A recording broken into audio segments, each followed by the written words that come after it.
అనేక సందర్భాల్లో కనిపెట్టేటువంటి పరిస్థితులు లేదా ఆ యొక్క దాఖలను మనం జ్ఞాపకం చేసుకున్నప్పుడు దేవుని బిడ్డలుగా మనం ఎప్పుడు కూడా ఎవరి మీద ఆధారపడుతూ ఉంటాము అని అంటే మనము నమ్మినటువంటి దేవుని మీద ఆధారపడుతూ ఉంటాం. చాలా సందర్భాలలో మనం నోటంట వచ్చే మాట ఏంటంటే, చాలా ఇబ్బందికరమైన పరిస్థితులకు వెళ్ళిపోయినప్పుడు చాలామంది అడుగుతూ ఉంటారు, మీకేంటంటే ధైర్యం, అసలు మీరు ఎంత ధైర్యంగా ఎలా ఉండగలుగుతున్నారు అని అంటే మనం ఏం చెప్తామంటే, మేము నమ్మిన దేవుడు మాకు సహాయకుడిగా ఉన్నాడు, మేము నమ్మినటువంటి దేవుడు మమ్మల్ని ఎన్నడూ కూడా మా చెయ్య విడిచిపెట్టడు. ఎలాంటి పరిస్థితుల్లోనైనా ఆయన మాకు ఇచ్చేటువంటి ఒక చక్కటి భరోసా ఏంటంటే, నీ దేవుడు కునుకడు నిద్రపోడు అని నా దేవుడు నాకు వాగ్దానం ఇచ్చాడండి. కాబట్టి మేము భయపడవలసిన అవసరం లేదు. కాబట్టి చాలా సమస్యలు ఉన్నాయి, లేవని కాదు, ఈ లోకంలో మీకంటే చాలా సమస్యలు ఉన్నాయి, కానీ మాకుండేటువంటి ఒక గొప్ప ధైర్యం ఏంటంటే మా దేవుడు మా పక్షాన్ని నిలబడి మరి మాకు సహాయం చేసేవాడిగా ఉన్నాడు. అందుకనే మేము చాలా ధైర్యంగా ఉన్నామని చాలా సందర్భాల్లో మనము అనేకులతో పంచుకునేటువంటి మాట. అయితే ఈ ఉదయకాల సమయంలో మరి మన దేవుడు మనకు సహాయం చేయాలంటే మనం ఏం చేయాలి? మరి సమస్త విషయాలలో సహాయం చేసేటువంటి దేవుడు మన బ్రతుకులో, మన జీవితాలలో వ్యక్తిగతంగా మనకు సహాయం చేయడానికి కావలసినటువంటి కొన్ని లక్షణాలు, లేదా మరి బైబిల్ గ్రంథంలో ఆయన ద్వారా సహాయం పొందుకున్న వారు ఎలా ఉన్నారు, లేదంటే మరి సమస్తమును కలుగు చేసినటువంటి దేవుడే మరి సమస్తాన్ని మనకు ఏ విధంగా లోపరుస్తూ ఉన్నాడు అనేటువంటి విషయాలు, కొన్ని విషయాలు ముందుకు తీసుకొచ్చి మరి ముగించడానికి ఇష్టపడుతూ ఉన్నాను. చూడండి, ఇక్కడ మొదటి దినవృత్తాంతముల గ్రంథము 28వ అధ్యాయము 19వ వచనాన్ని మొట్టమొదటి మనం జ్ఞాపకం చేసుకుందాం. ఇవన్నీ అప్పగించి యెహోవా హస్తము నా మీదకు వచ్చి చాలండి. ఇక్కడ ఈ సందర్భాన్ని నేను మీకు పరిచయం చేస్తూ ఉన్నా. 28వ అధ్యాయంలో 19వ వచనంలో ఈ సందర్భంలో ఉండేటువంటి ఈ వ్యక్తి ఎవరు అని ఆలోచన చేస్తే, భక్తుడైనటువంటి దావీదు గారు దేవుని మందిరాన్ని కట్టాలని చాలా ప్రయాసపడ్డాడు. దేవుని మందిరాన్ని కట్టాలనుకున్నప్పుడు దేవుడు దావీదుతో మాట్లాడినటువంటి ఒక మాట ఏంటంటే, దావీదా, నా మందిరము నువ్వు వద్దయ్యా అని చెప్పాడు. అని అనుకున్నాడు. నేను అనుకుంటాను, మేబీ దావీదు సమస్తమును కూడా గ్యాదర్ చేసిన తర్వాత ఎందుకు కట్టొద్దన్నావయ్యా అని అంటే, దేవుడు ఇవ్వాల్సినటువంటి క్లారిటీని స్పష్టంగా ఇచ్చాడు. నీ చేతుల రక్తం చేతి నింపబడినాయి కనుక ఈ మందిరము పరిశుద్ధ మందిరము కనుక నీవు కట్టవలసిన అవసరం లేదు అని దేవుడు దావీదుని రిజెక్ట్ చేశాడు, కట్టొద్దు అని చెప్పాడు. అయితే మీరు జాగ్రత్తగా గమనించండి, దావీదు బాల్యదినముల నుండి ఎక్కడ పెరిగాడు?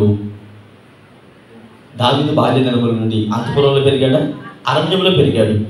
అరణ్యములో గొర్రెల దగ్గర పెరిగినటువంటి దావీదు తనకు వచ్చినటువంటి విద్య ఏమై ఉంటుంది?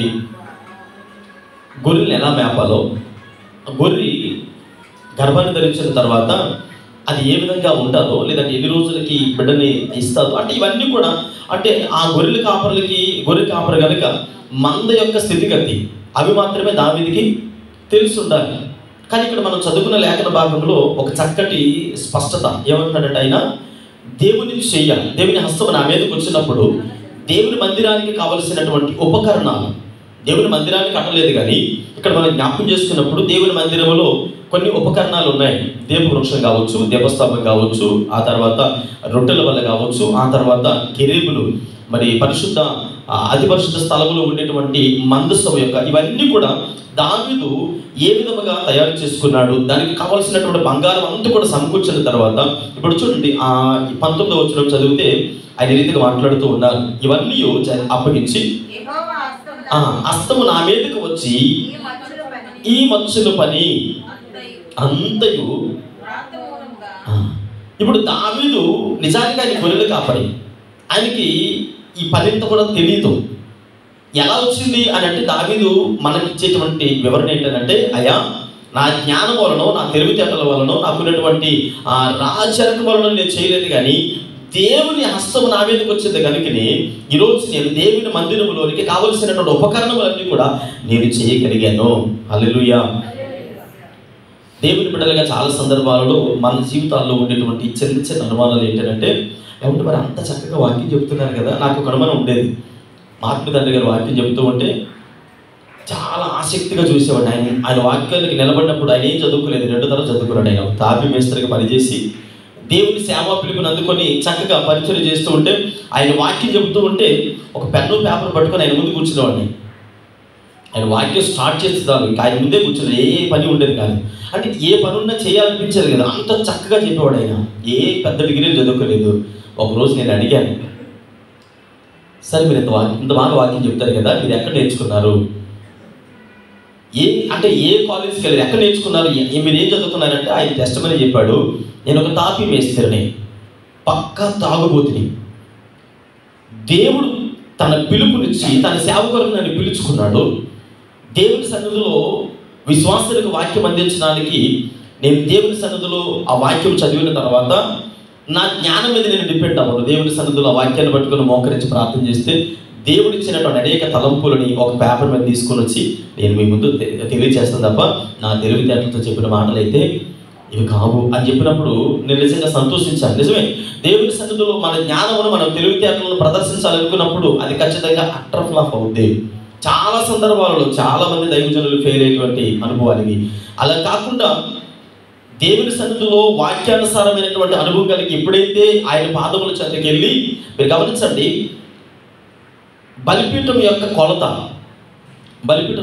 మందసం యొక్క కొలత మనం ఇక్కడ జ్ఞాపకం చేసుకున్నప్పుడు దేవుని మందసం యొక్క ఆ కొలతను చూస్తే పొడవేమో అడుగున్నారా, వెడల్పేమో అడుగున్నారా, ఎత్తేమో అడుగున్నారా. ఇంకొక అరగచ్చితే 2 అడుగులు 2 అడుగులు అయిపోతుంది కదా అని అనుకున్నాను. దీని యొక్క వివరణ ఒక గ్రంథకర్త ఇలా రాస్తూ ఉన్నాడు. ఎందుకు మందసం యొక్క కొలతలు అడుగున్నారా అని పెట్టారు? 2 అడుగులు 3 అడుగులు కంప్లీట్గా చేయొచ్చు కదండి అని అంటే, ఆయన వివరణలో ఏమని రాశారంటే, అర అనేది పరిపూర్ణతకి సాదృశ్యం కాదు. దేవుని బిడ్డలుగా ఎంత నేర్చుకున్నా, ఎంత వచ్చినా దేవుని పాదముల చెంతకు వెళ్ళేటప్పటికి అరకొర అయ్యా నాకు ఏది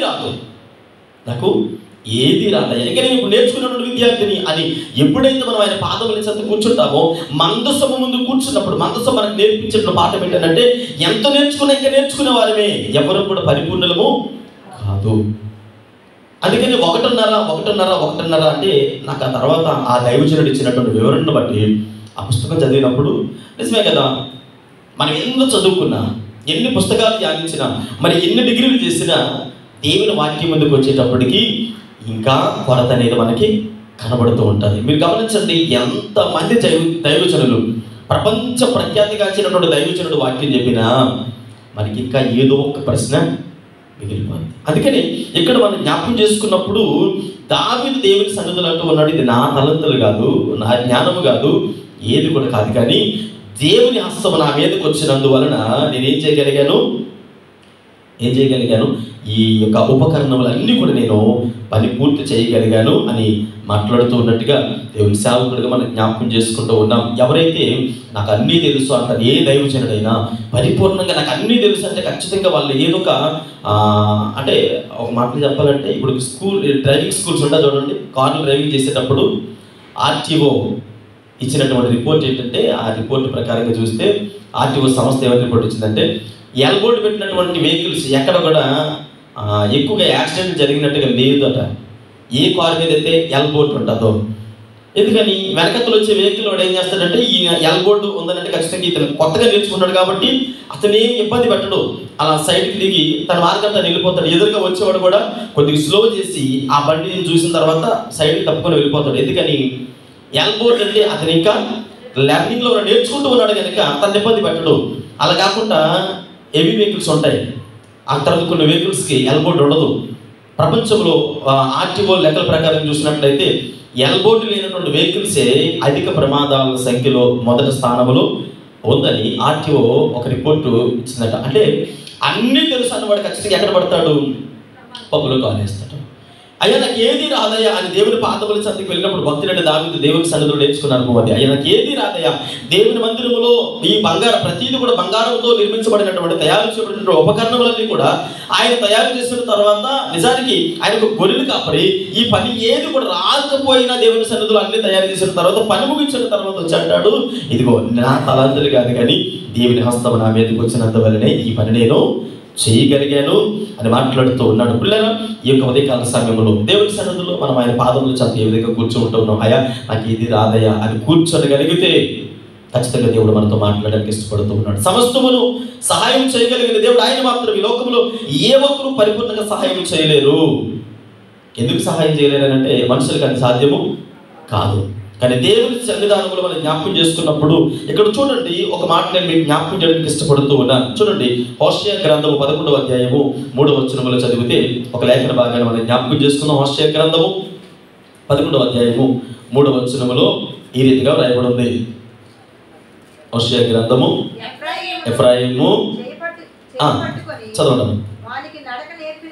ఎఫ్రాయిమునకు చేయబట్టుకునే నడక నేర్పిన వాడిని నేనే,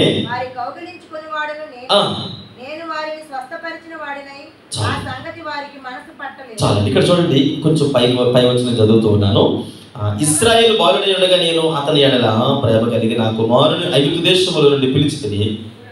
ప్రవక్తల వారిని పిలిచిన బయలుదేవతలకు వారు బలులర్పించరి, విగ్రహములు ధూపం వేసిరి.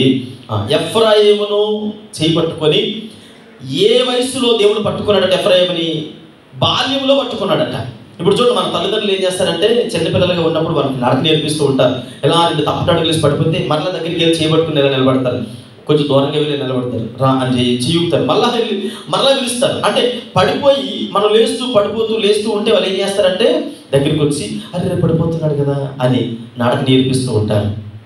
అంటే ఈ నడక నేర్పించేటువంటి విధానం మనం జ్ఞాపకం చేసుకున్నప్పుడు ఎఫ్రాయిం గురించి దేవుడు మాట్లాడుతున్నటువంటి మాట ఏంటంటే, ఇదిగో ఎఫ్రాయిం బాలుడిగా ఉన్నప్పుడు నేనే వారికి నడక నేర్పించుతుని. నడక అనేటువంటి ఆ పదమని జ్ఞాపకం చేసుకుంటే అది దేనికి సాదృశ్యంగా ఉందంటే ప్రవర్తనకి సాదృశ్యంగా ఉంది. నడక అనగా ప్రవర్తనకి సాదృశ్యంగా కనబడుతూ ఉంది. పిల్లరా, ఈరోజు మన జీవితాలలో మరి మీరు గమనిస్తారేమో, ఈ మధ్య కాలంలో లాస్ట్ ఇయర్ అనుకుంటాను తెలంగాణ ప్రాంతంలో మిస్ వరల్డ్ పోటీలు జరిగాయి. అంటే ఈ ర్యాప్ వాక్ అంటారు కదా, ఫ్యాషన్ షోలో నడుస్తూ ఉంటారు కొంతమంది. మామూలుగా చూడండి, ఎవరైనా స్త్రీ తల్లి నడిచేటప్పుడు నార్మల్గా నడుస్తూ ఉంటారు. అది ఇలాంటి ఫ్యాషన్ షోలు చూసినప్పుడు ఎలా నడుస్తారు? ఈ ఎడకాలు కుడివైపు వస్తుంది, కుడికాలు ఎడవైపు వస్తుంది. అంటే వంకర టెక్కరగా నడవడానికి ఇప్పుడు ఏం చేస్తారు వీళ్ళు? అప్పటికప్పుడు అలా లేచి స్నానం చేసి బట్టలు వేసుకొని వెళ్ళి అందులో పాల్గొంటారా? కొన్ని నెలల తరబడి ప్రాక్టీస్లు చేస్తారట. అంటే కొన్ని నెలల తరబడి అలా వంకర టెక్కరగా నడవడానికి ఏం చేస్తారు? ప్రాక్టీస్లు చేస్తారు, తరబీదు పొందుతారు. దానికి ఒక కోచ్ ఉంటాడు, దానికి సంబంధించి ఒక ప్రత్యేకమైనటువంటి ఫుడ్, తర్వాత బోర్డు అంత అకామిడేషన్, దానికంత బోర్డు అంతా వ్యతిస్తూ ఉంటారు. అంటే ఎందుకు ఇవన్నీ అని మనం ఆలోచన చేస్తే అందులో వారి విజయం సాధించడానికి లేదంటే ఏదో వారికి సంబంధించినటువంటి విషయాలు ఉంటాయి. కానీ దేవుని బిడ్డలాగా మన జీవితాల్లో సక్రమైనటువంటి మార్గము అంటే మంచి మార్గంలో నడవడానికి ఎవరు నడక నేర్పించగలరు, ఎవరు సరైనటువంటి ప్రవర్తన ఎందుకు నడిపించగలరు అని ఆలోచన చేస్తే దేవుడు మన జీవితాలను నడిపించడానికి ఇష్టపడుతూ ఉన్నాడు. మనకు తెలుసు మనం బలహీనులమని, మనకు తెలుసు. అందుకని పౌలు అంటాడు, నేను ఎప్పుడు బలహీనుడునో అప్పుడే బలవంతుడు. ఎందుకు బలవంతుడు అయ్యా? నువ్వు బలహీనుడు కదా, నీకు తెలుసు కదా నువ్వు బలహీనుడు అని.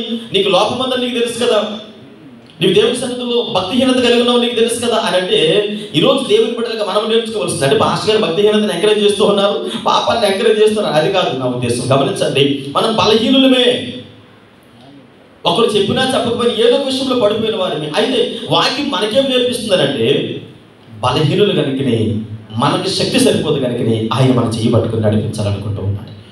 మన ప్రవర్తన చక్కదిద్దాలనుకుంటూ ఉన్నాడు. ఇక్కడ మనం జ్ఞాపకం చేసుకుంటే 37వ కీర్తన భాగము 23వ వచనములో చదివితే అక్కడ ఏముంటుందంటే, ఒకటి ప్రవర్తన యెహోవా చేతనే స్థిరపరచబడును. మన ప్రవర్తన మనం చక్కదిద్దుకోవడానికి చాలా ప్రయత్నాలు చేస్తాం. ఎందుకు ప్రయత్నాలు చేస్తాం? మా పిల్లోడు ఇది అసలు మాట వినట్లేదండి అంటాం, ఈ అమ్మాయి అసలు మాట వినట్లేదండి, వీళ్ళు ఎంత కొట్టినా అసలు ఎంత తిట్టినా ఎన్నిసార్లు గద్దించినా అసలు మాట వినట్లేదండి అనే తల్లిదండ్రులుగా మనకున్నటువంటి వేదన వేరు. కానీ దేవుడు ఏమంటున్నాడంటే, ఒకరి ప్రవర్తన ఎవరి చేతుల్లో ఉంది?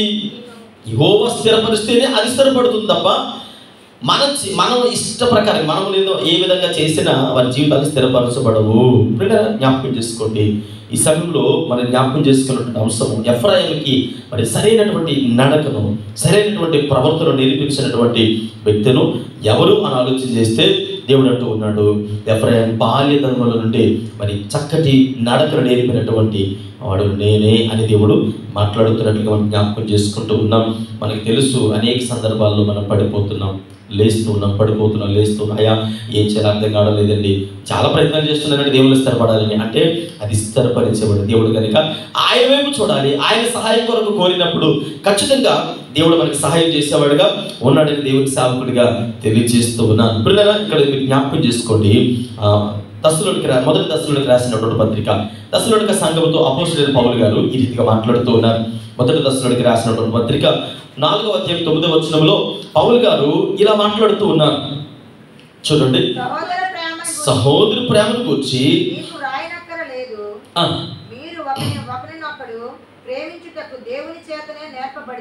చాలండి.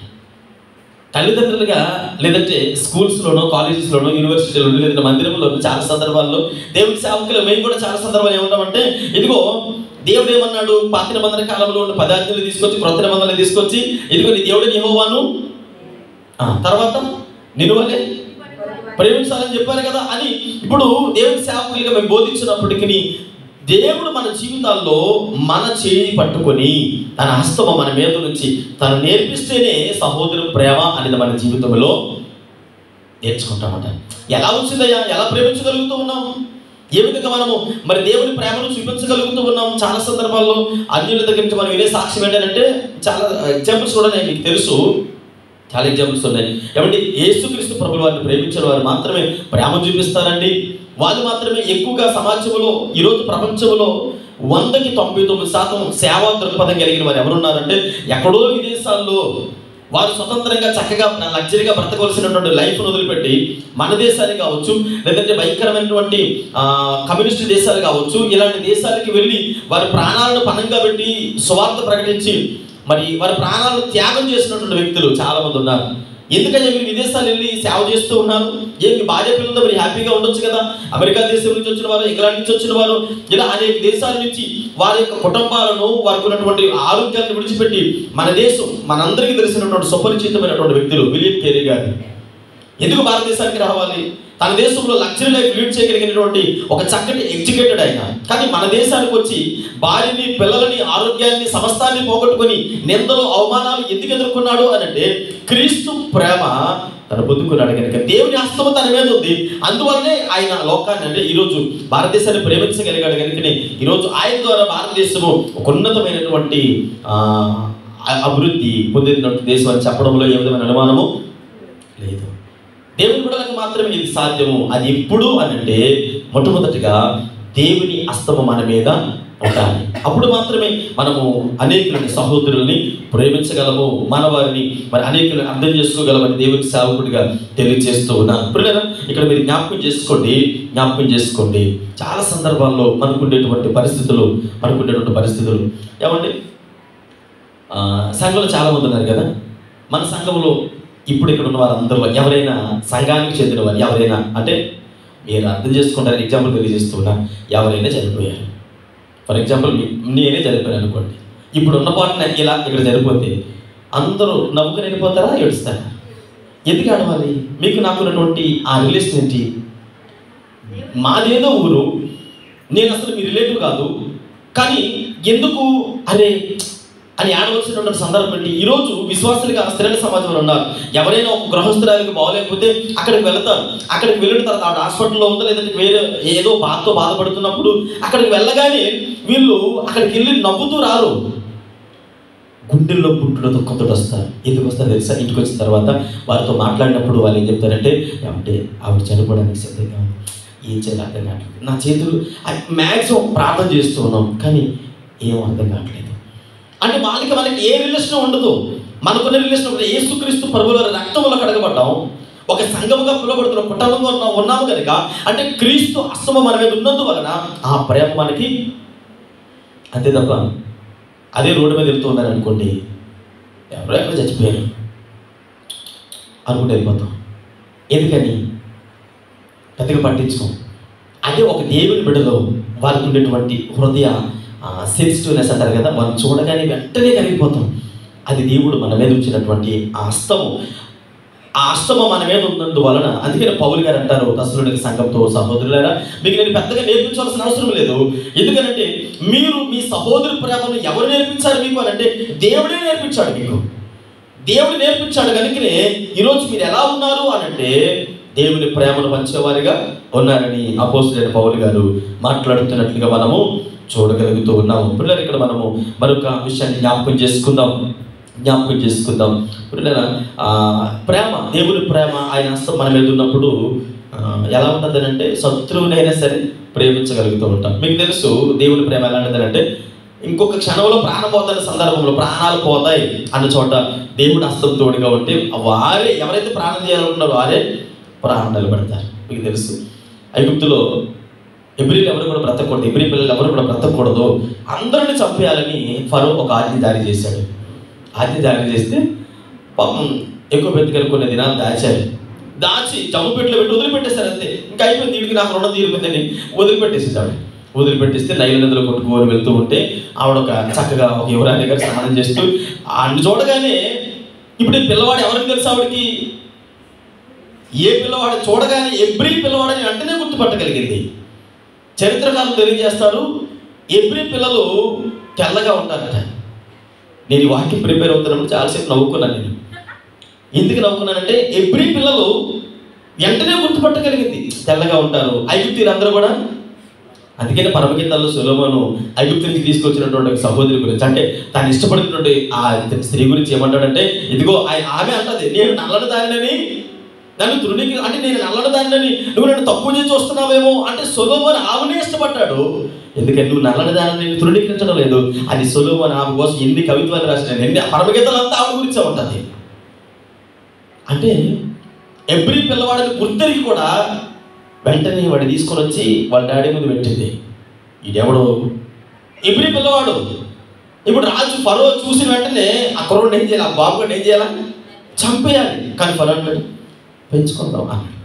అదేంటి, చంపేయడానికి కదా ఆజ్ఞ జారీ చేస్తారు, మరి ఆజ్ఞ ఎలా కొట్టివేస్తామని అంటే చూడడానికి చాలా ముచ్చటగా ఉన్నాడు కదా, అంటే చంపడానికి సిద్ధమైనటువంటి రాజే అదే అంతఃపురంలో 40 సంవత్సరాలు యువరాజుగా పెంచారు.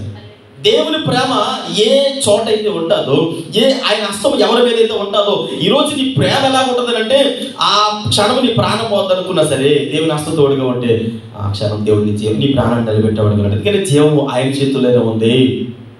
హల్లెలూయా. జ్ఞాపకం చేసుకుని ఆయన మాత్రమే సహాయం చేయగలడు. ఈ లోకంలో ఆయన సహాయం చేయలేదు. దావీదు అంటాడు, ఇది నా సహాయం కదా, నా టాలెంట్ కదా, నా తలాంతులు కదా, ఆయన హస్తం నా మీద ఉంది, అందుకని నేను చేయగలిగాను, ఉపకరణాలన్నీ కూడా సిద్ధపరచగలిగాను అని దావీదు మాట్లాడుతున్నాడు. ఆ తర్వాత మరొక చోట మనం జ్ఞాపకం చేసుకుంటే సహోదర ప్రేమ అనేది దేవుని హస్తం మన మీద ఉంటేనే చేయగలము అని జ్ఞాపకం చేసుకున్నాం. ఆ తర్వాత ఇక్కడ మనం జ్ఞాపకం చేసుకుంటూ ఉంటే మనం నేర్చుకున్నటువంటి మాటలు యోబు గ్రంథం 7వ అధ్యాయము 1వ వచనంలో ఏమంటుందంటే, నరుల కాలము యుద్ధ కాలము అనే విషయాన్ని మనం జ్ఞాపకం చేసుకుంటూ ఉన్నాం. మన బ్రతుకులు మనము భూమి మీదకి వచ్చిన మాత్రం ఊహ తెలిసిన మొదలుకొని మనలా మనుషులు చనిపోయేంత వరకు యుద్ధకాలమే.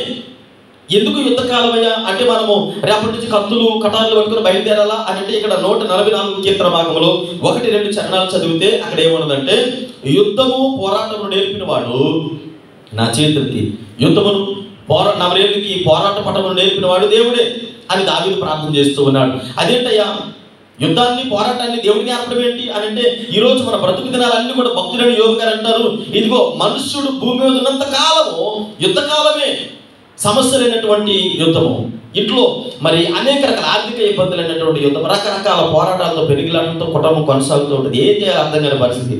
అంటే మన చేతుల్లో ఉన్నది ఏది కూడా, నేను అంటాను దేవుడు నీకు సహాయం చేస్తే యుద్ధ కాలంలో దేవుడు నీకు మరి ఉన్నతమైనటువంటి స్థితిలో, యుద్ధకాలం అంటే సమస్యలన్నీ కూడా తీర్చే దేవుడు, ఆరోగ్యాన్ని మరి ఈరోజు నీకు ఇచ్చాడనంటే దేవుడు ఇచ్చాడనంటే, చాలా మంది అంటారు ఎక్కడి ఇచ్చారంటే ఆరోగ్యం, బలహీనతలో ఉన్నాయి కదా, చూడండి మీరు మాట్లాడుతున్నారు, ఆ గొంతుకు మాకు 10 రకాలు కనబడుతున్నాడు చాలా మంది. అంటే సమస్య రాకుండా దేవుడు ఆపడు, అనారోగ్యం రాకుండా దేవుడు ఆపడు. అయితే అనారోగ్యం వచ్చిన తర్వాత మనం దేవుడి వైపు చూసినప్పుడు దేవుడు ఖచ్చితంగా సహాయం చేసేవాడు ఉన్నాడు. దావీదు జీవితంలో సమస్యలు రాకుండా దేవుడు ఆపలేదు. మనకు తెలుసు చాలా ఈజీ ఎగ్జాంపుల్స్. దానియేలు సింహాల గుహలోకి వెళ్ళకుండా దేవుడు ఆపాడా? ఎందుకు ఆపలేదు? అగ్నిగుండంలోకి వెళ్ళకుండా ఆపాడా? ఆపలేదు. మరి యోసేపుని సరసాల్లోకి వెళ్ళకుండా దేవుడు ఆపాడా? అంటే ఆ సమస్య మన జీవితంలోకి వచ్చింది అని అంటే, ఆ బలహీనత మన జీవితంలోకి వచ్చిందంటే, శ్రమ వెనక ఏం దాక్కునుంది? ఆశీర్వాదం దాకుంది. దానియేలు ప్రధానమంత్రి అవడానికి, దానియేలు యొక్క దేవుడే గొప్ప దేవుడిని సాక్ష్యం ఇవ్వడానికి, అగ్నిగుండంలో మరొక వ్యక్తి కనబడుతున్నాడని రాజు సాక్ష్యం ఇవ్వడానికి, అంతమంది ముందు యోసేపుని ప్రధానమంత్రి చేయడానికి, అంటే ఫరో తర్వాత ఫరో చేయడానికి దేవుడు అవకాశాన్ని యూటిలైజ్ చేసుకున్నాడు. ఈరోజు నీ నా జీవితంలో వచ్చే శ్రమలు, అనారోగ్య పరిస్థితులు, వీటన్నిటిని కూడా తొలగించి మనకు సహాయం చేసే ఒకే ఒక హస్తము సర్వశక్తి కలిగినటువంటి దేవుని హస్తము. కనుక అది ఎప్పుడైతే మనం గుర్తెరుగుతామో ఖచ్చితంగా అయ్యా నాకు ఏది రాదు, ప్రార్థన రాదు, భక్తి జీవితం సరిగ్గా చేయాలి, ఇంకా నేర్చుకుంటున్నానయ్యా, నీ హస్తం నాకు తోడుగా ఉంటేనే నేను నిలబడగలనయ్యా. ఎఫ్రాయిముకి నేర్పించారు, ఈరోజు నాకు కూడా నేర్చుకోవాలనుకుంటున్నాను. నేను కూడా మీ సన్నిధిలో సహోదరి ప్రేమ నాకు రాదయ్యా, మీరు నేర్పిస్తేనే నేను సహోదరి ప్రేమ చూపించగలనయ్యా. అయ్యా నా కుటుంబాన్ని నేను ఎలా కట్టుకోవాలో నాకు తెలియదు, నా పిల్లలను ఎలా తీర్చిదిద్దుకోవాలో నాకు తెలియదయ్యా. అయ్యా నా ఆరోగ్యాన్ని ఎలా కాపాడుకోవాలో నాకు తెలియదయ్యా. అయ్యా ఆరోగ్యం చేజారిపోతుందయ్యా, నేను మరణావస్థలకు వెళ్ళిపోతున్నాను అని దేవుడు అంటాడు. మరణావస్థలకు వెళ్ళిపోయాడు నిన్ను దేవుడు తన హస్తముతో పట్టుకొని సంపూర్ణ స్వస్థతనివ్వగలడు. శుక్రవారం నేను తెలియజేస్తాను, రక్షణ ఇచ్చేవాడు ఆయనే, స్వస్థతనిచ్చేవాడు ఆయనే. కనుక ఆయన హస్తం కిందే మనం బ్రతకాలి తప్ప, పిల్లరా ఎప్పుడైతే మనము అలాంటి భక్తి జీవితాన్ని మనము నేర్చుకుంటామో ఖచ్చితంగా మరి తన ప్రేమను మనకిచ్చి పరిపూర్ణమైనటువంటి విశ్వాసాలుగా ఆయన సహాయం చేసేవాడిగా ఉన్నాడు. పిల్లలు జ్ఞాపకం చేసుకోండి, అపోస్తలుల కార్యములు మనం చదువుకున్నటువంటి లేఖన భాగంలో 26వ అధ్యాయము 22వ వచనంలో చదివితే అక్కడ చదవడం, అయినను నేను దేవుని వలనైనా సహాయము పొంది చాలండి. ఇక్కడేమో సమస్తమును చేయగలిగినటువంటి దేవుని గురించి జ్ఞాపకం చేసుకున్నాం. సమస్తమును ఆయన చేయి ద్వారా మాత్రమే చేయ, దావీదు నేను సమస్తమును చేయగలిగానంటే ఆయన చేయి నాకు సహాయం చేసింది. ఎలా సహాయం చేసిందయ్యా? నాకు నడకను నేర్పిన, మంచి ప్రవర్తన నేర్పినటువంటి దేవుడు, ఆ తర్వాత సహోదరు ప్రేమను నేర్పినటువంటి దేవుడు, ఆ తర్వాత కుటుంబాన్ని నేను ఎలా కట్టుకోవాలో నేర్పించినటువంటి దేవుడు. ఇప్పుడు నేను ఆకాశం వైపు కనులెత్తి చూస్తూ ఉన్నాను, నాకు ఎలా ఉందని అసలు ఏం చేయాలో అర్థం కావట్లేదా? ఇప్పుడు సహాయం కొరకు నేను ఆర్జిస్తున్నప్పుడు, నేను భిక్షాటన చేస్తున్నప్పుడు ఇక్కడ అపోస్తలుడైన పౌలు గారు ఏం మాట్లాడుతున్నారంటే అయినను అనే పదాన్ని మనం జ్ఞాపకం చేస్తాం. అయినను అంటే మీరు చూడండి, నాకు జ్వరంగా ఉంది అయినా, నాకు కడుపు నొప్పిగా ఉంది అయినా, నాకు తలనొప్పిగా ఉంది అయినా, అయ్యా నాకు వీలు పడలేదు అయినా నేనేం చేశాను అంటే, ఇప్పుడు అయినా అనే పదం వచ్చిందంటే దానికి ఖచ్చితంగా రీజన్ ఉంది. అందుకని పౌలు అంటాడు అయినను, చదవండి, నేను దేవుని వలనైనా సహాయము పొందాను. చాలండి, నేను సహాయానికి అర్హుడిని కాను, నేను అసలు ఆయన ద్వారా ఆశీర్వాదానికి కారణుడు కాను. నిజానికి నేను చాలా బలహీనుడయ్యా, అయినా సరే నాకు దేవుడు ఏం చేశాడు? ఆయన చెయ్యి నాకు తోడుగా ఉంచాడు. ఇక్కడేమో నాకు సహాయం చేశాడు. మనకు తెలుసు యాజీర్ అనే పదం. యాజీర్ అనగా యాజీర్, ఒక రెండు పేర్లు చెప్తాను. ఎబెనేజర్ అంటే, ఎబెనేజర్లో లాస్ట్ 2 వర్డ్స్ ఎబెనేజర్. ఎలియాజర్లో లాస్ట్ 2 పేర్లు యాజీర్ అనేటువంటి పదం. అంటే యాజీర్ అనగా యెహోవా నాకు సహాయకుడు, యెహోవా నాకు సహాయకుడు. ఇప్పుడు ఆయన సహాయకుడిగా ఉండాలి అని అంటే పౌలు అంటాడు నేను సహాయం పొందుకోవడానికి అర్హుడిని కాను, అయినా ఆయన నాకు ఏం చేశాడు అని అంటే నాకు సహాయం చేశాడు. ఎందుకు సహాయం చేశాడు? ఆయన హస్తము నాకు తోడుగా ఉంది కనుక. ఇక్కడ మనం జ్ఞాపకం చేసుకుంటే అపత్కాలంలో యెహోవా నమ్మదగినటువంటి సహాయకుడు. ఈరోజు చదవబడినటువంటి లేఖన భాగంలో మనం జ్ఞాపకం చేసుకున్నాం. మనం దీన దశలో ఉండగా యెహోవా మనలను జ్ఞాపకము చేసుకొని,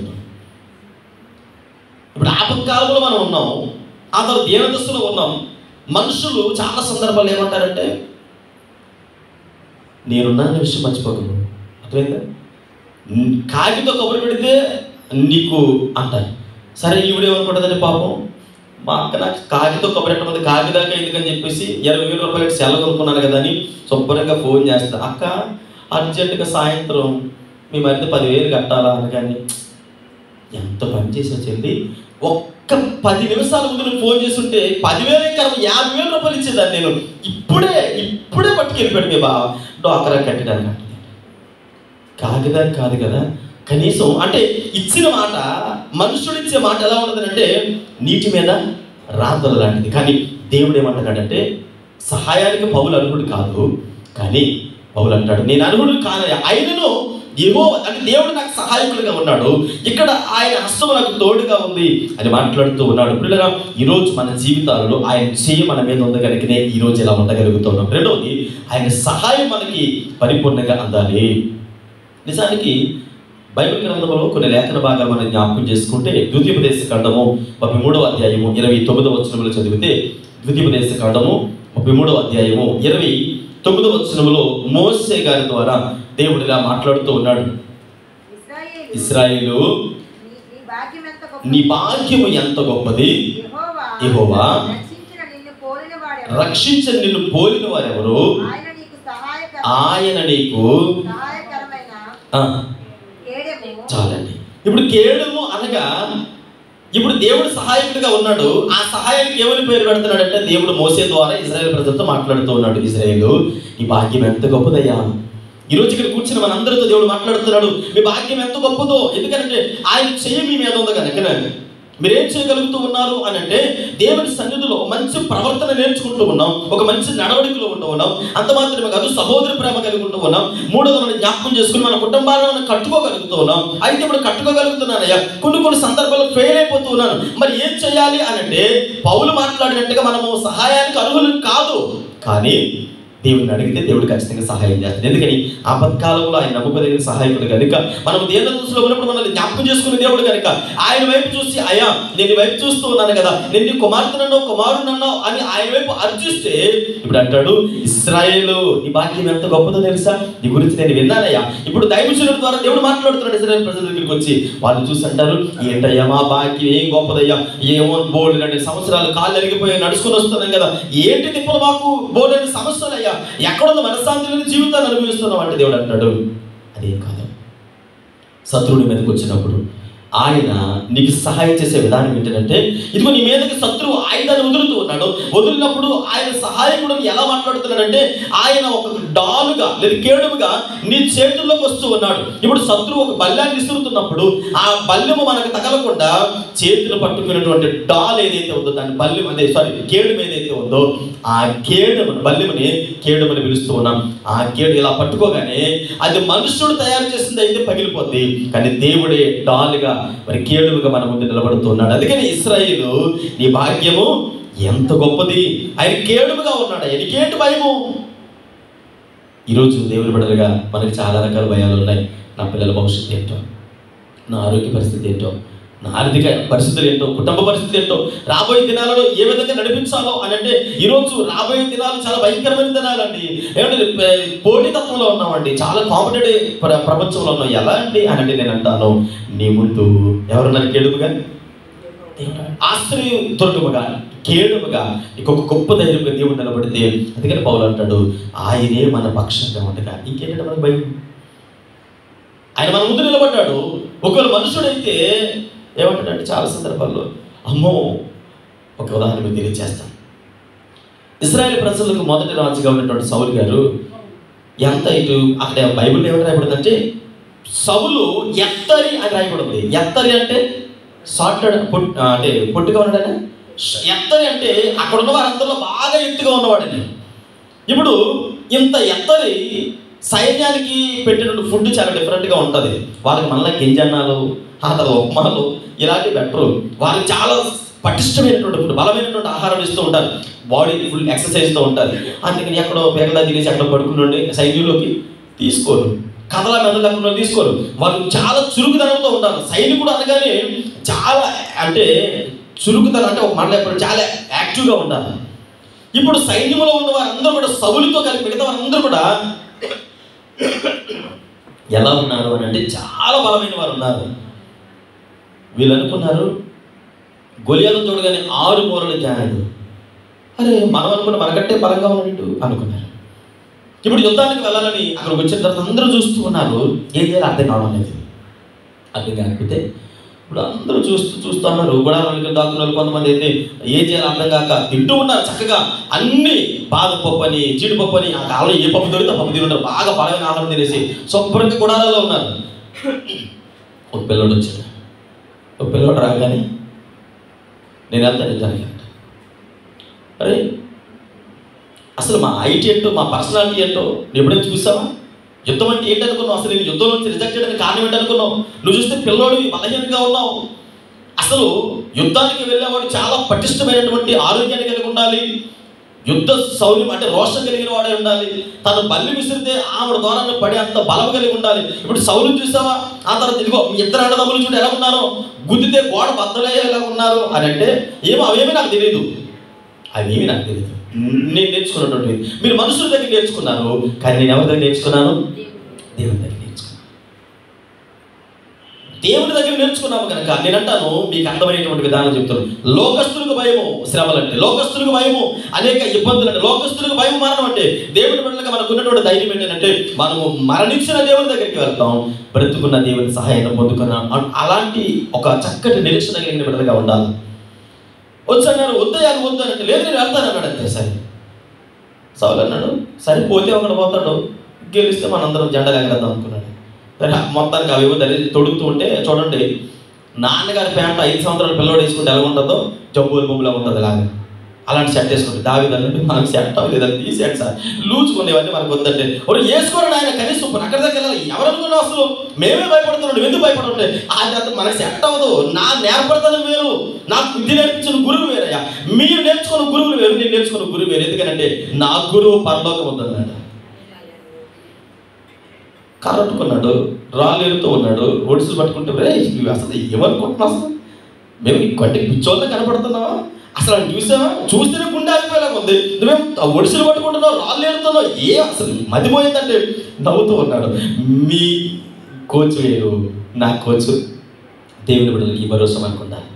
లోకస్తులకు భయం, లోకంలో శ్రమలని ఏమండి ఉగ్రత రాబోతుందండి అంటే మనం అనాలి, ఏం పర్లేదు, మా దేవుడు మా పక్షాన్ని ఉన్నాడు, మా భరోసా మా దేవుడేనంటే, మా ధైర్యం మా దేవుడే. ఈ లోకంలో మనుషుల సహాయం కాదు కానీ నా దేవుడు నా పక్షాన్ని. అందుకే దావీదు అంటాడు, మనుషుల సహాయం అంటాము, ఆయన సహాయానికి కావాలి. వెళ్ళాడు, కొట్టగానే మొత్తానికి వెళ్ళేది పడిపోయి, ఇంత చక్కటి విద్య నేర్చుకోవడం మనం ఎవరూ చేయలేంది, ఈ పిల్లోడు చేస్తాడే అంటే. ఇక్కడ మనం జ్ఞాపకం చేసుకున్నటువంటి మాట ఏంటంటే, నీ భాగ్యం ఎంత గొప్పదో. ఇశ్రాయేలు నీ యుద్ధ నేర్పడతనం మనుషులు నేర్పించింది కాదు. ఈరోజు నీ ప్రార్థనా జీవితం ద్వారా అనేక భయంకరమైనటువంటి సమస్యల నుంచి బయటకు రాబోతూ ఉన్నావు. నీకు ఇచ్చిన ఆయుధము సాధారణమైన ఆయుధం కాదు. ప్రపంచాన్ని తలక్రిందులు చేసేటువంటి వారు ఎక్కడ కూడా వచ్చారనంటే వారు కత్తులు, కటారులు, యుద్ధ నేర్పడతనంతో వెళ్ళలేదు. ఆనాటి కాలంలో ప్రార్థనా జీవితాన్ని కలిగి వెళ్ళారు. ఈరోజు మనకున్న ఆయుధం అదే. దావీదు అంటాడు, యుద్ధము అదే దాని ఆయుధం. ఏమంటాడు, ఆ ఈటు పట్టుకొని వెళ్ళగలుగుతారు. ఆయన చూస్తే భయం వేస్తాను, నేను వెళ్ళన్నాడు. యుద్ధ నేర్పడతానం అంటే అది కాదు. ఈరోజు మనకున్నటువంటి భాగ్యం. ఇశ్రాయేలు నీ భాగ్యం ఎంత గొప్పదో తెలుసా? ఆయన నీ మీదకి శత్రువు ఆయుధం రాకుండా, శత్రువు నీ మీదకి రాకుండా ఆయనే ఆయుధముగా నీ ముందు నిలబడి. దేనికయ్యా భయం? దావీదు చేతిలో ఉన్నది తన ఆయుధాలు కాదు, దేవుడే ఆయుధముగా నిలబడ్డాడు. పిల్లరా, ఈరోజు సాతాను కూడా మన మీద చాలా రకాల ఆయుధాలు వేస్తాడు. శ్రమలు, అనారోగ్యము, అనేకమైనటువంటి ఇబ్బందికరమైనటువంటి పరిస్థితులు మన మీద కుదిరినప్పుడు మనం జ్ఞాపకం చేసుకోవాలి, నువ్వు ఎన్ని ఆయుధాలు తిన్నా ఖచ్చితంగా నా దేవుడు నాకు కేడుముగా ఉన్నాడు, కేడుముగా ఉన్నాడు. ఇశ్రాయేలుకి అది చెప్తున్నాడు దేవుడు, మోషే ద్వారా మాట్లాడుతున్నాడు. ఇశ్రాయేలు మీ భాగ్యం ఎంత గొప్పదో. ఈరోజు మనతో కూడా మాట్లాడుతున్నాడు ఆయన, మీ భాగ్యం ఎంత గొప్పదో, భయపడాల్సిన అవసరము లేదు. చూడండి, ఇక్కడ మనం జ్ఞాపకం చేసుకుంటే మోషే గారికి 2 పిల్లలు ఉన్నారు. మోషే గారికి 2 పిల్లలు ఉన్నారు. పెద్దవాడి పేరు చిన్నవాడి పేరు. మోషేకి దేవుడు ఇచ్చినటువంటి 2 పిల్లలు. మోషేకి 2 పిల్లలు. పెద్దవాడి పేరు గెర్షోను అనగా పరదేశి. ఆ తర్వాత రెండో ఆయన పేరు ఎలియాజరు అనగా ఫరో కత్తువాత నుండి మమ్మల్ని పడకుండా రక్షించావు కనుక మరి ఆయనకి ఎలియాజరు అని పేరు పెట్టినట్టుగా మనం జ్ఞాపకం చేసుకుంటున్నాం. దేవుడే మరి ఈ మోషేకి సహాయం చేసి అంటే యాజరు అనగా సహాయకుడు, యెహోవానే సహాయకుడు అని మనం జ్ఞాపకం చేసుకుంటున్నాం. ఈరోజు సాతానుగాడు నీ మీద దాడి చేయకుండా యాజరు సహాయకుడిగా యెహోవాయే మరి డాలుగా నీకు మరి అపవాదానికి మధ్యలో నిలబడతాడు అని దేవుని సేవకుడిగా తెలియజేస్తూ ఉన్నాడు. పౌలు గారు అపోస్తలుడైన పౌలుకి రక్షణ కల్పించినటువంటి దేవుడు, అపోస్తలుడైన పౌలుని కాపాడినటువంటి దేవుడు, ఆ తర్వాత మోషేని కాపాడినటువంటి దేవుడు నిన్ను నన్ను కాపాడకుండా ఉంటారా అనేటువంటి మాట నేను జ్ఞాపకం చేస్తూ ఉన్నాను. అందుకని ఇక్కడ మనం జ్ఞాపకం చేసుకుంటే ఆ కాలు జారేటువంటి స్థలంలో అయ్యా నేను పడిపోతాను, నాకు తెలుసు నేను బలహీనుడని. చాలామంది ఏమనుకుంటున్నారంటే ఎంత ప్రార్థన చేస్తున్నాయ్యా, ఏదో ఒక బలహీనత మేము చెప్పుకోలేకపోతున్నాం, కానీ మా బలహీనతలు మాకు ఉన్నాయ్యా. కోపం అనే బలహీనతో, లేదంటే వేరే వేరే బలహీనతలు, రకరకాల బలహీనతలు, ప్రతి వ్యక్తికి ఉన్నటువంటి బలహీనతలు ఉన్నాయి. అందుకని దేవుడు అంటాడు, నా కాలు చారే స్థలం ఉంది. దావీదు భక్తుడు అంటాడు, అయ్యా నా కాలు చారేటువంటి స్థలం ఉంది కదా, కాలు చారేస్తాను, నేను పడిపోతాను, నాకు తెలుసు జారిపోతాను, అయితే నీ సహాయము, నీవు నన్ను పడిపోకుండా నన్ను చేయి పట్టుకొని నిలబెట్టావు. మనల్ని కూడా నిలబడడానికి అది ఇష్టపడుతూ ఉన్నాడు. అయితే మనం చేయవలసింది ఒకటే, అయ్యా నీ చెయ్య మా మీద ఉండాలి, నీ సహాయం మాకు ఖచ్చితంగా కావాలి అని ఎప్పుడైతే అడుగుతామో ఖచ్చితంగా దేవుడు సహాయం చేసేవాడిగా ఉన్నాడని దేవుని సేవకుడిగా మనం చేస్తూ ఉన్నాం. చూడండి 118 కీర్తన భాగం 13వ చరణంలో చదివితే అక్కడ ఒక మాట మనం జ్ఞాపకం చేసుకుందాం. 118 కీర్తన భాగము 13వ చరణంలో భక్తుడైన దావీదు గారు మాట్లాడుతూ ఉన్నారు.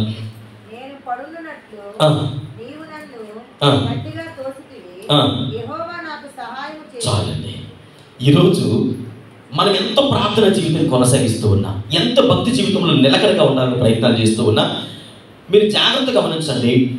అధికంగా దేవునికి ఎవరైతే దగ్గరగా ఉంటారో, ఎవరైతే ప్రార్థన జీవితంలో అత్యధికంగా కొనసాగుతూ ఉంటారో, అపవాదిగాడు వారిని చూసి అమ్మ వీళ్ళు ప్రార్థన చేస్తున్నారు కదా, ఆ చూసి మనకెందుకు అని వదిలేసేవాడు కాదు. వాడు ఏం చేస్తాడో తెలిసే, దగ్గరికి వచ్చి గట్టిగా చిన్న ప్రయత్నం చేస్తాడు, అది సక్సెస్ అవుతుంది, ఇంకొంచెం పెద్ద ప్రయత్నం చేస్తాడు, అది సక్సెస్ అవుతుంది, ఇంకొంచెం ప్రయత్నం చేస్తాడు. అంటే ఏదో ఒక విధంగా వాడు ఏం చేయాలనుకుంటాడు, నిన్ను పడగొట్టాలనుకుంటాడు. అదే భక్తుడు దావీదు 118 కీర్తన భాగాలు అంటాడు, ఇదిగో శత్రువైనటువంటి సాతాను గురించి మాట్లాడుతూ ఉన్నాడు, నువ్వు నన్ను గట్టిగా నెట్టావు కదా, నెడితే నేను పడిపోయాను, నేను బలహీనుడిని, నిలబడలేను.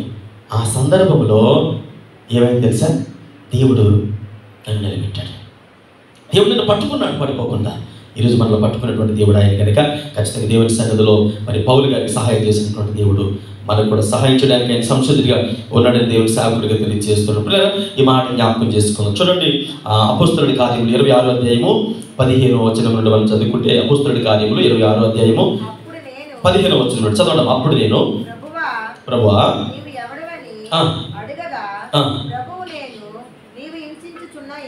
చాలు, ఈ మాట మీరు జాగ్రత్తగా జ్ఞాపకం చేసుకున్నారు. 15వ వచనం నుండి 18 వరకు మీరు జాగ్రత్తగా తర్వాత చదవండి. అక్కడ ఏమన్నదంటే, దేవుడు మనకి ఎందుకు సహాయం చేయాలి, అది నా ప్రశ్న. దేవుడు మనకి ఎందుకు సహాయం చేయాలి, మనకి ఎందుకు సహాయం చేయాలి అని అంటే అక్కడ ఆయన ఆన్సర్ ఏమి ఇస్తున్నారంటే 15వ వచనం నుండి 18 వరకు సౌలు అడిగారు, అయ్యా అసలు నువ్వు ఎవరు అని అంటే దేవుడు అన్నాడు, నువ్వు బాధపడుతున్నావు కదా, నువ్వు నన్ను హింసిస్తున్నావు కదా, ఆ ప్రభువు నేనే అన్నారు. సరే, అందుకని మరి నా పని ఏంటి, నాతో నీకేమైనా పని ఉందా, అసలు నా దగ్గర రావడానికి ఆ రీజన్ ఏంటంటే నేను ఏర్పాటు చేసుకున్నాను, నా పని నువ్వు చేయాలి అంటే నీ పని చేయాలా. సరే, మరి నాకు వచ్చే ప్రయోజనం ఏంటి అంటే ఫలితాలు ఏంటంటే దానివల్ల హింసలు, అవమానాలు, ఇబ్బందికరమైనటువంటి వాతావరణము, మరణము. ఈ వాక్య భాగం మీరు 18 వరకు చదివితే అక్కడ ఏమనుంటుందంటే దేవుడు అంటాడు, దీనివల్ల నీకు ఏ విధమైన బెనిఫిట్ ఉండదు, కానీ భయంకరమైనటువంటి మరణావస్థలోకి వెళ్ళిపోతావు, అనేకమైనటువంటి సార్లు మరణానికి దగ్గరగా వెళ్తావు. అయితే నీకు మరణం మీద అధికారం ఎవ్వరికీ లేదు, కానీ నేను మరలా నేను ఏం చేస్తాను. చూడండి 18 వచనం చదవండి. నన్ను చూచి సంగతిని గూర్చి నేను నీకు కనబడబోవు సంగతిని గూర్చి నిన్ను పరిచారకుని గాను సాక్షిగాను నియమించుటకై కనబడి ఉన్నాను. నీవు లేచి నీ పాదములు మోపి నిలుపుము. నేను ఈ ప్రజల వలనను అన్యజనుల వలనను హాని కలుగకుండా నిన్ను నేను కాపాడుతాను. అదనమాట. దేవుడు మనకి ఎందుకు సహాయం చేయాలంటే మనము ఆపదలో, ప్రమాదాలలో, ఇబ్బందుల్లో వెళ్ళిపోతున్నామని తెలుసు. అయితే దేవుడు అంటాడు, నిన్ను అలా పంపించింది నేనే, అయితే మరణానికి నీ మీద అధికారం లేదు, కానీ హానిలోకి వెళ్ళిపోతుంటే నేనే కాపాడుతాను. మరి అక్కడ దాకా ఎందుకయ్యా, అసలు పంపించడం ఎందుకు, శ్రమ పెట్టడం ఎందుకు, ఇవన్నీ ఎందుకనంటే దేవుడు అంటాడు, నా సహాయం నీకు ఎలా ఉంటుందో నేను చూపించాను. చిన్నపాటి సహాయాలు అయితే మనమే చేసుకోగలం. చిన్నపాటి సహాయాలు అయితే దేవునితో పెద్దగా పని లేదు. ఈరోజు దేవుని సహాయం ఎంత గొప్పదంటే నేను నిత్య రాజ్యానికి నడిపించేటువంటి సహాయం మనకు కావాలి. కనుకనే ఇప్పుడు మరొక వాక్య భాగం 1 దినవృత్తాంతముల గ్రంథము 15వ అధ్యాయము 26వ వచనంలో చదివితే అక్కడ ఏమన్నదంటే అసలు ఎవరికి దేవుడు సహాయకుడిగా ఉన్నాడు అనే మాట మనం జ్ఞాపకం చేసుకుందాం. 15వ అధ్యాయము 26వ వచనంలో చదివితే 1 దినవృత్తాంతముల గ్రంథము యెహోవా నిబంధన మందసమును మోసేటువంటి లేవీయులకు దేవుడు సహాయకుడిగా ఉన్నాడు. అమ్మ ఒకసారి నా వైపు చూడండి. యెహోవా మందసము మోసే వారికి మాత్రమే దేవుడు సహాయకుడిగా ఉన్నాడు. అయ్యా మందసం ఏంటయ్యా? దావీదు మందసాన్ని మోసాడా? మరి మందసం దగ్గర ఏంటి ఆయన పని ఏం చేశాడు? ఆయన శక్తియుక్తులు ప్రదర్శించలేదు కానీ, అయ్యా నాకు ఏది రాదయ్యా, నాకు కలిగినటువంటి పని ఇదిగో నీ హస్తము సహాయం చేయడం ద్వారా నాకు కలిగినది నేను చేస్తూ ఉన్నాను అని చేసి దేవునికి దీనత్వంతో తన జీవితాన్ని అప్పగించుకున్నాడు. ఈరోజు దేవుని బిడ్డలుగా దేవుని మందసములు దేవుని మందిరములో ఉన్నాము కనుక మనం ఏం చేయాలంటే, అయ్యా ఇదిగో నాకు తోచినటువంటి పని, నాకు తోచినటువంటి ప్రార్థన జీవితం, నాకు తోచినటువంటి శక్తియుక్తులయ్యా నీ సేవ పరిచయం కొరకు నేను శక్తివంచన లేకుండా నా వంతు సహాయం చేస్తూ ఉన్నాను. అది బలమో లేదంటే దానమో ఏదో ఒక విధంగా. యాజకులు సేవకులు పని ఏంటంటే 2 భుజాలు, నేను ఆ పుస్తకంలో చదివినప్పుడు ఏమన్నారంటే ఎలా ఉందంటే ఎక్స్ప్లెనేషన్, 2 భుజాలు ఎందుకుంది అని అంటే యాజకులకి ఒకటేమో సేవ పరిచర్య భారం మోయడానికి, ఇంకొకటేమో కుటుంబం యొక్క భారం మోయడానికి. ఇంకొక దైవజనుడు ఏమంటాడంటే, అయ్యా ఇదిగో నువ్వు దేవుడి పని చేయి, నీ కుటుంబం యొక్క పని దేవుడు చూసుకుంటాడు. ఈరోజు దేవుని బిడ్డలుగా మనము దేవుని మందిరములో ఆయన పని చేయాలి, ఆయన పని కొరకు ప్రయాసపడాలి. ఆయన మందిరములో అనేకుల కొరకు ప్రార్థన జీవితాన్ని కలిగి నీ వంతు సహాయంగా నువ్వు ముందుకు వచ్చినప్పుడు వాళ్ళకి మాత్రమే దేవుడు సహాయకుడిగా ఉన్నాడు. యెహోవా మరి మందసము దగ్గర పనిచేసినటువంటి లేవీయుల యొక్క పని అనగా వాళ్ళకి మాత్రమే దేవుడు సహాయకుడిగా ఉన్నారు అని ఇక్కడ మనము స్పష్టంగా జ్ఞాపకం చేసుకుంటూ ఉన్నాం. ఎంతమంది దేవుని పని కొరకు ఇష్టపడుతూ ఉన్నాం? పని అంటే అయ్యారంటే పని ఏం పని చేయాలి? మేము దేవుని పనిలో ఏదో ఒక విధంగా సహకారులుగా ఉండాలి. ప్రార్థన సహాయం కానీ ఇంకా వేరే సహాయం. దేవుని మందిరంలో చాలా రకాల పనులు ఉన్నాయి, చేయడానికి పనులకి కుదురు లేదు అంటే, అయితే రేపు నుంచి మేము కూడా వచ్చేస్తామండి, చేయడానికి ఏ పని మాకు అప్పగిస్తా పని చేస్తామండి అని అంటే, దేవుడు నీకు ఇచ్చిన ప్రేరేపణ బట్టి అనేకుల కొరకు ప్రార్థన నువ్వు ప్రార్థన చేయాలని ప్రేరేపణ వచ్చిందా? 1 గంట సేపు సంఘం కొరకు మోకరించి ప్రార్థన చేయండి. బలహీనమైన వారు ఒక లిస్ట్ అవుట్ చేసుకుని వాళ్ళ కొరకు మీకు తెలిసిన పేర్లు ప్రార్థన చేయండి. అయ్యా ఇదిగో ఈ రోజు దేవుడు నాకు ఇచ్చినటువంటి ఒక చక్కటి తలాంతు అంటే, దేవుని పని మనం ఎప్పుడైతే చేస్తామో ఆ భారం ఎప్పుడైతే మోస్తామో దేవుడు అంటాడు నీ భారం నేను మోసేవాడిగా ఉన్నాడు అని లేఖన భాగాలు జ్ఞాపకం చేసుకుంటూ ఉన్నాం. పిల్లలు మరి ఒక మాట చెప్పేసి నేను ముగించేస్తాను. ఒక మాట జ్ఞాపకం చేసుకోండి. 2వ దినవృత్తాంతముల గ్రంథము 26వ అధ్యాయము 15వ వచనాలు చదివితే దేవుడు ఎలాంటి కార్యాలు చేయగలుగుతున్నారు అంటే, ఆశ్చర్యకరమైనటువంటి సహాయము ద్వారా ఆయన మన జీవితంలో కార్యాలు చేయగలుగుతూ ఉన్నారు. ఆశ్చర్యకరమైనటువంటి కార్యాలు చదవండి. మరియు అతడు రాళ్ళనేమి ప్రయోగించుటకై కల్పించిన యంత్రములను యెరూషలేములో చేయించి మార్గములోను వృక్షాలలోను ఉంచెను. అతడు స్థిరపడు వరకు అతనికి ఆశ్చర్యకరమైన సహాయము కలిగెను కనుక అతని కీర్తి దూరముగా వ్యాపించును. ఇక్కడ ఇది ఉజ్జియా గురించి మాట్లాడినటువంటి మాట. ఉజ్జియా 16వ సంవత్సరంలో రాజ్య పరిపాలనకు వచ్చాడు. 16వ సంవత్సరానికి రాజ్యం మీకు తెలుసు కదా, మన దేశంలో నేషనల్ పార్టీ ఏంటంటే భారతదేశంలో నేషనల్ పార్టీ కాంగ్రెస్ పార్టీలో ఒకానొక సమయంలో కాంగ్రెస్ ప్రభుత్వం గెలిచిన తర్వాత సోనియా గాంధీ గారు అందరూ మొత్తం క్యాబినెట్ మీటింగ్ జరుగుతూ ఉంటే అప్పటికి రాహుల్ గాంధీ గారి వయసు 35 సంవత్సరాలు. ఆయన ప్రధానమంత్రి అవ్వాలని చెప్పేసి కొన్ని రాష్ట్రాలు కొంతమంది సపోర్ట్ చేసినప్పుడు కొన్ని ప్రతిపక్ష పార్టీలు తర్వాత రాష్ట్రంలో దేశాల్లో కొన్ని రాష్ట్రాల నుంచి వచ్చినటువంటి వ్యతిరేకత ఏంటంటే ఆయన అమూల్ బేబీ అండి. ఏ బేబీ? అమూల్ బేబీ అండి. ఆయనకి రకరకాల పేర్లు పెట్టి ఆయన ప్రధానమంత్రి ఏంటండి, చిన్నపిల్లోడండి. ఆయనకి ఏ పరిపాలన తెలుసు అని అంటే, ఆనాటి కాలంలో కొంతమంది వక్తలు రాజకీయ వేత్తలు ఏమన్నారంటే, ఆయన చిన్నపిల్లోడు ఏంటండి, వాళ్ళ నానమ్మ గారు భారతదేశం కొరకు హతసాక్షి అయిపోయారు, ఆవిడ చనిపోయారు. ఆవిడ రాజకీయంలో అంటే రాజకీయం అనేది వాళ్ళ ఫ్యామిలీ నుండి వచ్చింది కదా. ఇందిరాగాంధీ గారు చనిపోయారు కదా, తర్వాత తన కుమారుడు రాజీవ్ గాంధీ గారు చనిపోయారు కదా. అలాంటి కుటుంబంలో నుంచి వచ్చాడు. ఆయన చిన్నపిల్లడు అంటారండి, 35 సంవత్సరాల వయసు కలిగిన ప్రధానమంత్రి అర్హుడు కాదా అని కొంతమంది వాదించారు. మొత్తానికి ఏదేమైనా మెజారిటీ ఏదైతే ఉందో ఆ విధంగా తన ప్రధానమంత్రి కాకుండా ఉంచారు. ఎన్నో సంవత్సరాలు ఉన్నారు ఆయన వయసు? 35 సంవత్సరాల వయసు. ఇప్పుడు ఉజ్జియా వయసు ఎన్నో సంవత్సరంలో రాజ్య పరిపాలనకు వచ్చాడని చెప్పాను? 16 సంవత్సరాలు. 16 ఎక్కువ 35 ఎక్కువ? మరి 16 సంవత్సరాల్లో ఆయన అధికారంలోకి వచ్చిన తర్వాత ఆనాటి కాలంలో చాలా మంది వ్యతిరేకించారు. ఆయన ఏం తెలుసండి ఆయనకి అని ఉండాలి.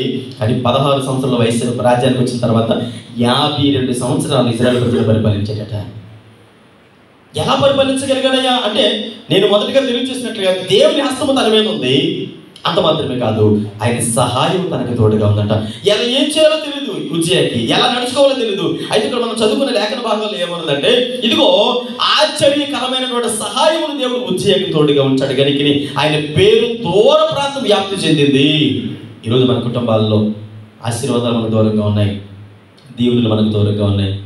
చాలా కొన్ని ఇబ్బందికరమైన పరిస్థితులు. మనము ఈ ముడులు విప్పుకొని చిక్కు ముడుల మధ్యలో కుటుంబము సతమతమవుతూ ఉంటే దేవుని సేవకుడికి నేను అంటాను, మన వల్ల కాదు, మన చేతుల్లో లేదు. ఇది కూడా మన జ్ఞానానికి మించినటువంటి కార్యాలు మన కుటుంబంలో. అయ్యా నేను చేయలేను, నా చేతులు దాటిపోతున్నాయి అంటే నేను అంటాను, ఆయన ఆశ్చర్యకరమైనటువంటి కార్యాలు చేసేటువంటి దేవుడు. ఆయన చెంతకు వెళ్ళి అయ్యా నీ సహాయం నాకు కావాలి అని అడిగితే దేవుడు ఖచ్చితంగా మన జీవితాల్లో సహాయం చేసేవాడిగా ఉన్నాడని దేవుని సేవకుడిగా తెలియజేస్తూ ఉన్నాను. ఆయన మాత్రమే సహాయం చేసేవాడిగా ఉన్నాడని దేవుని సేవకుడిగా తెలియజేస్తాను. పిల్లరా, మన జీవితంలో మనకి సహాయకుడు ఆయన మాత్రమే. ఉజ్జియా తన వయసుకి సరిపోతూ పరిపాలన విధానం తనకు రాదు, కానీ ఎవరి మీద డిపెండ్ అయ్యాడు అని అంటే దేవుడే ఆశ్చర్యకరమైన సహాయమును సహాయం చేసినట్లుగా చూడగలుగుతూ ఉన్నాం. మనము ఎప్పుడైతే దేవుని సన్నిధిలో ఆ విధంగా ఉంటామో ఆ మాట మనం చదువుతున్నప్పుడు ఏమని ఉంటుందంటే, యెషయా గ్రంథంలో 50వ అధ్యాయంలో 17వ వచనం 7వ వచనం అనుకుంటాను, అక్కడ ఏమని ఉంటుందంటే ఆయన అంటాడు, ఇదిగో అయ్యా ఆయన నాకు సహాయకుడు కనుక నేను భయపడను,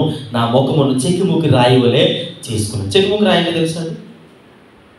ఇప్పుడు చూడండి, కత్తులు నూరుకుంటారు కదా, ఆ రాయి ఎప్పటికీ అరగదు. కొన్ని రాయలు మనం చూస్తుంటే కానీ శనికాల రాయలు అంటారు కదా, అల్లం వెల్లుల్లి పేస్ట్, ఇప్పుడంటే ఇవన్నీ మిక్సీలు వస్తాయి. ఇవేం చేస్తుంటారని నూరుతూ ఉంటే ఎన్ని సంవత్సరాలైనా, నా చిన్నతనంలో చూసిన ఇప్పటికీ మా నాన్న వింటారు అలాగే ఉంది, అది ఎన్ని సంవత్సరాలైనా అలాగే ఉంటుంది, అరగదు పెద్దగా. ఇది అరగదా అంటే కొన్ని రాళ్ళు అరగవు, అది చెక్కుముక్క రాయి అంటారు. అలాగా ఇక్కడ దేవుని బిడ్డలుగా మన ముఖాల్లో ఎలాంటి కదలకలు ఉండకూడదంటే చీకు, చింత, వేదన, దుఃఖము ఇప్పుడు మనకు కనబడింది అనుకోండి, అప్పుడు ఖచ్చితంగా మనం భయపడుతున్నట్టే. ఒక ఎగ్జాంపుల్ చెప్పేసి ముగించేస్తాం. వాళ్ళ ప్రేమ అందరూ వెళ్ళిపోతున్నారు, భయంకరమైన తుఫాను వచ్చేస్తుంది. తుఫాను వస్తూ ఉంటే అందరూ గుండెలు బాదుకున్నారు, మొత్తం సామాన్లు పడేస్తున్నారు. వాడు కొంచెం తేలికవుతే ఏమో తగ్గుతుందేమో, వాడు మునిగిపోతుందని చెప్పేసి మొత్తం ఒకటే పడేస్తూ ఉంటే అడుగు నుంచి ఒక ఆయన వచ్చాడు. ఏం చేస్తాను, ఏమైందంటే ఇవే అతను పిలుచుకొచ్చాడు. ఏమైంది, సీట్ నీ పేరు మీద వచ్చిందిరా బాబు అంటే, వచ్చిందా, సరే కాలేజ్ చేతులు కట్టి పడిచిందా అంటే ఏం చేయాలి? చాలా సింపుల్గా అతనేమి బాధపడి గుండె బాధపడి లేదు అక్కడ వచ్చిన కాలేజ్ చేతులు కట్టి పడేటాడు. అంతే పడేయాలా? అదేదో తెప్పాలు పడేసినట్టుగా ఏదో చిన్న మూట పడేమన్నట్టుగా కాలు చేతులు కట్టేసి పడేమన్నా భయం లేదా? దేనికి భయము? నాకు సహాయకుడు అక్కడ ఉన్నాడు. ఆయన నేను అంటే లోపలికి వెళ్ళినా, అంతరిక్షంలోకి వెళ్ళినా, ఎక్కడికి వెళ్ళినా నాకు తోడుగా నాకు సహాయం చేసిన హస్తం ఒకటి ఉంది. ఆయన నాతో ఉండగా నాకెందుకు భయము? వాళ్ళలో ఉన్న ప్రమాదం వస్తుంది, కింద ప్రమాదం వస్తుంది. కాబట్టి ఏం భయపడాల్సిన అవసరం లేదు, కాలు చేతులు కలిసి పడేయన్నాడు ఆయన. ఈరోజు శ్రమలు మన జీవితాన్ని చుట్టుముడుతూ ఉన్నాయి, మరణం మన జీవితాన్ని పట్టి వేధిస్తూ ఉంది. ఏం చేయాలో అర్థం కాక గుండెలు బాదుకొని ఏడుస్తూ దుఃఖపడుతూ పిల్లల గురించో, కుటుంబం గురించో, లేదంటే ఆరోగ్యం గురించో కుమిలిపోయే కంటే ఆయన అంటాడు, నువ్వు చింతించడం ద్వారా మోరడు ఎంత అవ్వలేవు. అది ఏం అవసరం లేదు, ఒక్కటి మాత్రం గుర్తుపెట్టుకుని, అయ్యా నీ హస్తం నాకు తోడుగా ఉండి నేను ఏదైనా చేయగలను. అయ్యా నీ హస్తం నాకు సహాయం చేస్తే నేను మరణాన్ని సైతం జయించగలనయ్యా. ఇదిగో రక్తస్రావం స్త్రీని బ్రతికించావు కదా, సహాయం చేస్తావు కదా, మరి మరణానికి దగ్గర ఉన్నటువంటి ఉజ్జయాన్ని బ్రతికించావు కదా, మరి ఎంతమందిని బ్రతికించినటువంటి దేవుడు నన్ను బ్రతికించవా, నాకు సహాయం చేయవా అని ఎప్పుడైతే మన ముఖములో చెక్కుముకి రాయవలే కవలికలు అంటే కదలికలు లేకుండా సంతోషంగా దేవుని వైపుకి వెళ్ళి, అయ్యా ఇదిగో నువ్వు నాకు సహాయకుడివి, నువ్వు నాకు సహాయకుడు అయ్యా, నువ్వు లేకపోతే సమస్తాన్ని నేను జయించలేనయ్యా అని ఎవరైతే ధైర్యంగా ఉంటారో వారి జీవితాల్లో కొద్దిగా ఇబ్బంది. ఎప్పుడైతే దేవుడు చూస్తామో దేవుడు ఖచ్చితంగా సమస్తమును మనకు అనుకూలంగా మార్చి మనకు సహాయం చేసేటువంటి దేవుడు మన పక్షాన ఉన్నాడు కనుక భయపడాల్సిన అవసరము లేదు. ప్రార్థన చేసుకుందాం. ఉదయకాల సమయంలో దేవుని సన్నిధిలో అడుగుదాం, అయ్యా ఉదయకాల సమయంలో మాతో మాట్లాడిన ప్రతి మాటను బట్టి మీకు వందనాలు. ఏవా